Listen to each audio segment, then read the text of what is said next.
அண்ணன் திருமாவளவன் அவர்கள் ஆபரேஷன் சிந்தூர் டைம்ல வாயை திறக்கல. அதாவது இந்தியாவுக்கு ஆதரவாக வாயை திறந்து பாகிஸ்தானை கண்டிப்பதற்கு எந்த போராட்டமும் முன்னெடுக்கவில்லை. சோ இந்திய திருநாடு மீது இல்லாத அக்கறை அண்ணனுக்கு ஈரான் மீது இருக்கிறது.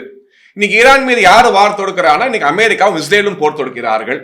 உண்மையிலே அண்ணன் திருமாவளவனுக்கு அவ்வளவு அக்கறை இருந்தா நான் கூட அண்ணனுக்கு ஃபிளைட் டிக்கெட் போட்டு கொடுக்கறேன், அவர் அமெரிக்கா போய் இஸ்ரேல் போயோ ஆர்ப்பாட்டம் செய்யணும்.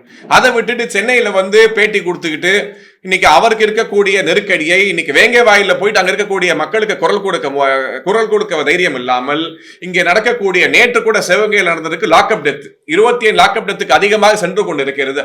அதை பற்றி வாய் திறக்க வழி இல்லாமல் இன்னைக்கு எல்லாத்தையும் மறந்து விட்டு பாலிடிக்ஸ்ல எப்போதுமே நம்ம இருக்கோம் அப்படின்னு காட்டிக்கொள்வது அவசியம். அவருடைய இருப்பை காட்டிக்கொள்வதற்காக இன்னைக்கு ஈரானை பத்தி பேசக்கூடிய நிலைமைக்கு தள்ளப்பட்டிருக்கிறார்கள். ஆனால் இந்தியாவில் இருக்கக்கூடிய இஸ்லாமிய சகோதரர்கள், அதாவது நாட்டின் மீது பற்று உள்ள உண்மையான இஸ்லாமிய சகோதரர்கள் கூட இந்த நடிப்பை நம்ப தயாராக இல்லை. இந்த நடிப்பு எடுபட போவதில்லை. அண்ணன் திருமாவாகட்டும் கமலஹாசன் ஆகட்டும் கதை வசனம் எல்லாம் சினிமாவோடு சரியே தவிர மக்கள் பார்வைக்கு உண்மையான அரசியலிலே அதெல்லாம் எடுபடாது என்பதை நீங்கள் புரிந்து கொள்ள வேண்டும்.